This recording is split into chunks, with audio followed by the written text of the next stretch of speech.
I'm joined here today by Anthony Smith, who's set to fight Rashad Evans at UFC 225. Anthony, how are you today? I'm doing good. Just hanging out. I'm glad to hear it. So, obviously you are fighting a big name. What are your thoughts on your opponent heading into this one? I'm happy about the big name for sure. Rashad's always tough. Like I said before, I don't think people give him enough credit for his, how good he actually is. He's had a couple split decision losses, but those are pretty tough guys. So no matter what anybody says about Rashad, I think he's still dangerous, and I still think that it's going to be a tough test. I think that it's going to be a good fight, and I'm excited for it. I can't wait. I'm ready to go now. And I know a lot of people were excited when this fight was announced, but how do you think you match up with him? I think I'm better everywhere. Obviously, Rashad's going to be wrestling heavy, I would imagine, but I don't think it's any secret that I'm the better and more powerful striker, and I think that my jiu-jitsu's much better than his. He's a powerful wrestler with a big overhand, So I think that as long as you're aware of where Rashad is good, I don't see it being an issue. And I don't really care where the fight takes place. It doesn't matter to me. That's kind of up to him.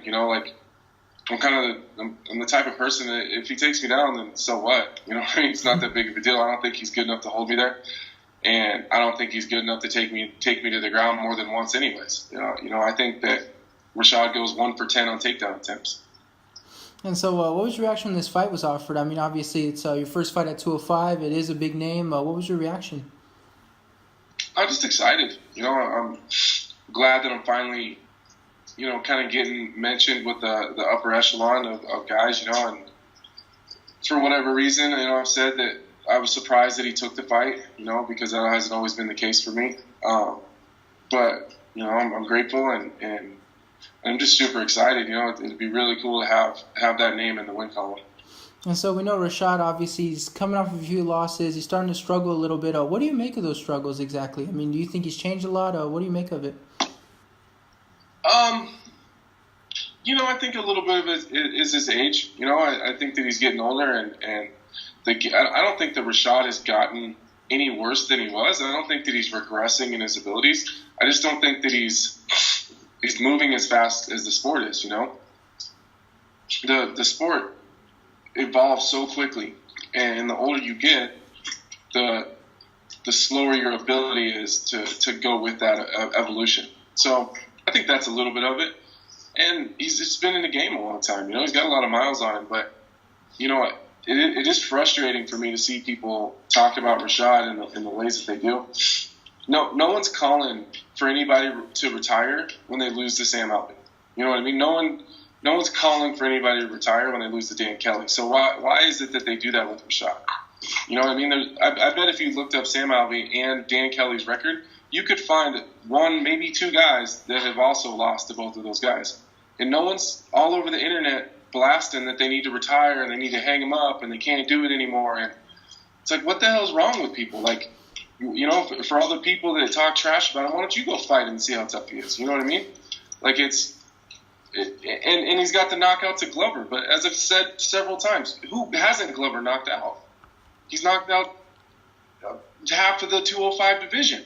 You know what I mean? Like, I just don't get it, So it's real frustrating because what it's doing is it's going to diminish my win over Rashad, and that pisses me off. It's easy for people to sit on their fucking couch and talk about how easy this fight is going to be and how his good days are past him and I'm going to walk right through him. But they're not the ones that got to go in there and do it. If you really look at the numbers, Rashad's not getting smoked. He's not getting blown out of the water. He's just slowing down a little bit. He's 38 years old. Give the guy a fucking break, drives me crazy.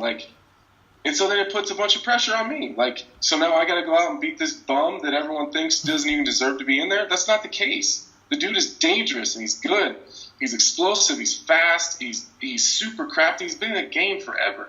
You don't make it this far in the game not being good. And that doesn't mean that I don't think I'm going to go in there and walk through him because I think I'm going to. But that's not. I'm not going to walk through him because he's not good enough anymore. I'm going to walk through him because I'm just better than he is. And that's just how I feel about it, and it's real frustrating, for people to just bash him like that. And so coming back to you, you are preparing to move up to 205. How do you feel physically now that you're changing up your weight cut and everything? I feel good. I feel really good. I'm able to really focus on training and really be in a training camp and not so much a fat camp. I can really focus on getting better and not just getting smaller.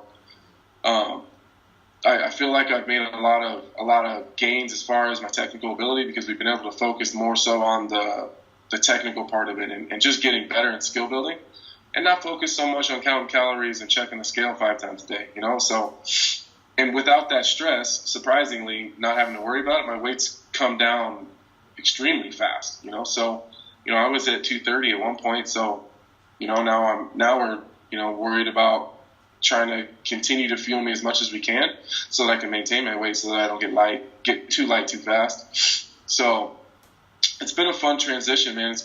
Training camp's been a lot of fun.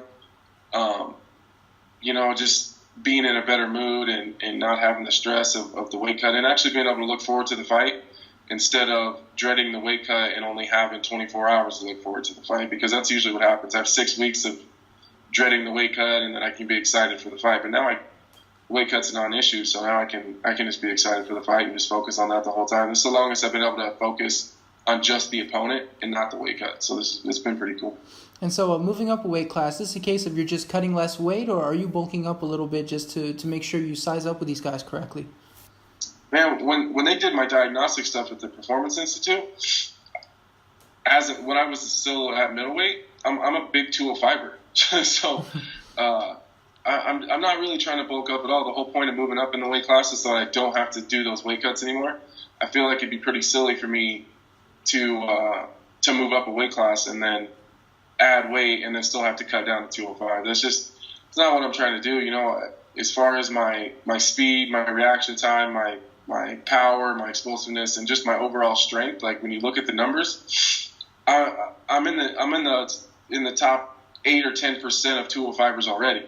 So if I can do that, be a little bit more agile, be a little faster, I'm not concerned with any of the big guys in the division. I'm strong enough, I'm powerful enough, I'm fast enough.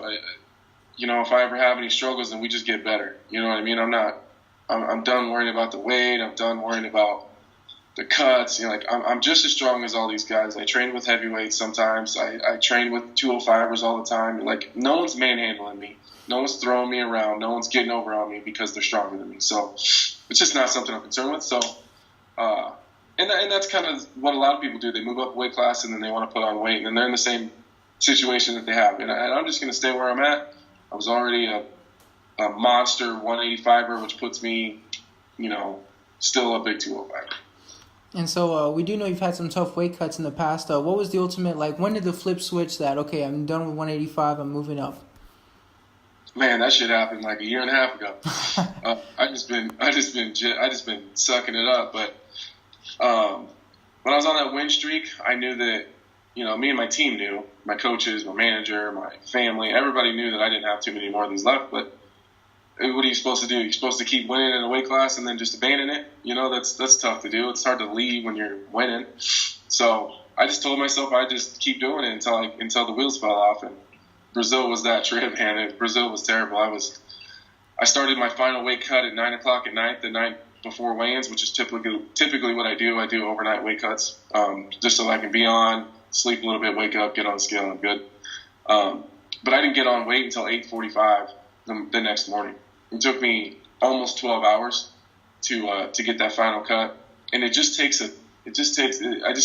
can't do that to yourself and then still compete at the highest level. You just can't do it. And that's about what the previous two before that looked like too. And when I realized what it was doing to my coaches and my team, you should see these guys. I'm cutting weight, but they're right there with me. They're not sleeping. They're not resting. They're not, my manager sat with me in the sauna the whole time, the last 3 weight cuts. And, this dude's losing 15 pounds himself. That's how bad it is. That's how long I've been there. That's how my body, as I've gotten older, my body's just not built for 185 anymore, Put it this way. I graduated in 2006. In 2006, I wrestled at 189 pounds. It's 2018, and I'm almost 30 years old. And I was fighting 4 pounds less than that.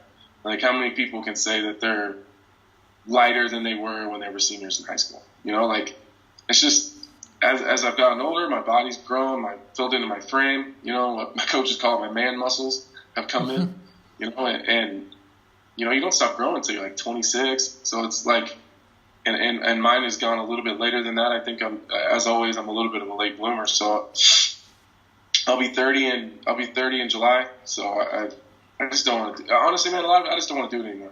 You know, like, I don't think that, I just don't want to do it anymore. I've been doing it. My pro debut was in 2008. And, you know, it's 10 years of weight cuts, man. I just don't want to do it anymore. So, yeah. And so, speaking of hard cuts at 185, it seems like you guys have this beef going on Twitter. Uriah Hall, man, what's going on with that? Man, I'm to be honest with you, I'm not really sure how it started. Well, actually, that's a lie, dude. I've been offered fights with Uriah a handful of times. Seems like every time I fight, they're like, "Hey, you want to fight Uriah Hall?" Yeah, and then so I'm waiting, and then they come back. He didn't take it. So like one time, all right, whatever. 2 times, whatever. 3 times, like, are you serious? Like, what are we doing here? Like, how? Like, I didn't know that saying no was an option. Like, you know what I mean? Like, I don't turn down fights. Like, I think I turned down 1 fight in the UFC the whole time. And I was injured. I couldn't turn my head for like 8 weeks. Like it wasn't because I didn't want to fight. I just wasn't even medically cleared.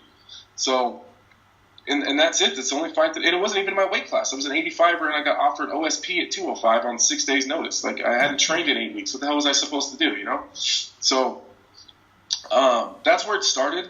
Was me getting real frustrated, you know, with him picking and choosing his opponents. And to be honest with you, he has a name, and he had a number before his name, and I wanted that shit. And it's really frustrating to see all these guys just picking and choosing and moving through the division, trying to get the easiest fights they possibly can. And then, you know, the more you learn about someone. You know, you hear people talk about him, and like, you know, me and him have a couple mutual friends or mutual people that, like, they know me and they know him, and just no one says anything good about him. He's just a bully. He's a cocky asshole. He treats people like shit. You know, and that's just not me. Like, you won't find too many people in this business that aren't fighters that have said that I've been an asshole to them. I'm a nice guy, and I treat people with respect, and you know, you can just tell, like, he's just an asshole, you know, and I just hate people like that. I can't stand it. And like, he reminds me of the people that, like, used to pick on me when I was a kid, and it just makes me want to rip his throat out, you know. Like, I can't help it, and I just don't like him. And you know, he doesn't, you know, and then he wants to talk all this trash on Twitter, but then when we're a person, he keeps his fucking head down and won't even look at me, you know, because he knows that, like, I don't give a shit. I don't care. I don't care how cool you think you are. I don't think you're cool. I don't think you're good. I don't think you're exciting. I think you're a douchebag. and it just drives me crazy, you know. So that's where it came from. That's how it started, was just the turning fights down and just being an overall ass. So I don't know if that fight's gonna ever materialize. You know, I don't know how bad his cuts at 85 are. You know, from what I understand, you know, that last one. You know, regardless, I don't like Uriah Hall, but I also don't wish any, like, real harm on him. You know what I mean? Like, you know, he had a bad weight cut, and if he almost died, that's a shitty deal. So I know a guy that would more than welcome him to 205 for sure.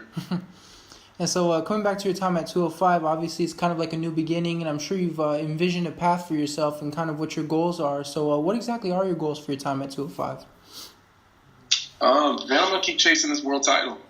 That's my ultimate goal. On the long end of it, you know, I want to just work my way through the division and get ranked as soon as I can, you know, and get a ranked opponent. You know, I'm not the guy that's saying I just want to jump into the rankings. You know I was pretty close at 85, but just, you know, I want to get a finish over Rashad.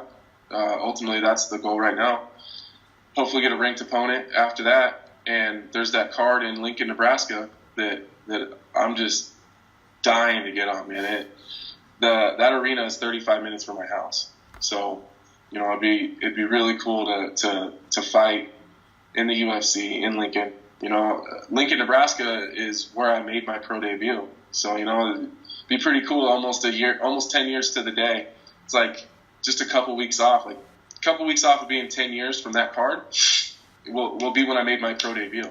So, like, it'd be real cool that 10 years later here I make my pro debut there and then fight in the UFC in the same city just a couple blocks away. That'd be pretty cool. So, that's kind of the short, mid, and long-term goals for me. All right, so I just have one more for you. Obviously, we're all looking forward to the fight that's coming up, but how do you see it playing out when you envision it in your mind? Man, as much as I want to avoid it, I'm a slow starter, so it'll be a first round of trying to corral Rashad. I would be shocked to see him try to take the center of the cage for me, so it's going to be him skating the sponsors, and I don't even care if he sees this. I don't give a shit. Like, I'll tell you what I'm going to do. I'm going to corral you and swing for the fences. You know what I mean? That's just what I do. So, I'm going to have to defend the takedowns. He's real good in the clinch. He's super strong. He's real short and compact, so he's able to get up under you and give you some problems there. I think I'm like 5 inches taller than him. So, although that is an advantage in some ways, sometimes it's a disadvantage, especially in tight.